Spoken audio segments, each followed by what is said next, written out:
மொர்தெகாய் சொல்லி கொடுக்கிறாரு, இங்க பார், நீ யூத குலம் சொல்லக்கூடாது. அன்னைக்கு யூதர்கள் ஞானமுள்ள பெண், அவள் தான் அழகுள்ள பெண். அல்லேலூயா.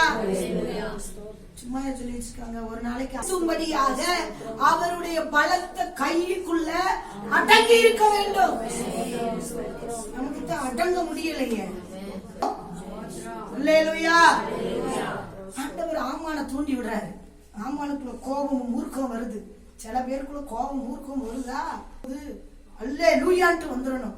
ஐயோயோ என்னை பார்த்து மூர்க்கம் பண்றாங்க, ஐயோயோ என்னை பார்த்து பொறாமப்படுறாங்க, ஐயோயோ என்னை பார்த்து எரிச்சப்படுறாங்க. நீ அவங்க எரிச்சப்பட்டாதான் நீ உயர்வ.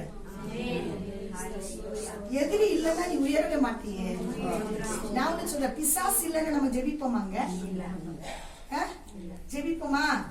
இவன் அழிவை கொண்டு வருவான் அப்படின்னு சொன்ன பொழுது சவுல் ராஜா என்ன பண்ணிட்டாரு? அநேகத விட்டு விட்டு அழகா இருக்கிறதையும் நல்லா இருக்கிறதையும் பொக்கிச்சத்தை எடுத்துக்கொண்டு தன் தேசத்துக்குள்ள உள்ள கொண்டு வந்து விட்டு வைத்து விட்டான். இன்னைக்கு நீ அழிக்கிறது அழிக்கலனா உன் தலைமுறைக்கு அது பாதிப்பு உண்டாகும். அல்லேலூயா. அப்ப நம்ம என்ன செய்யணும்?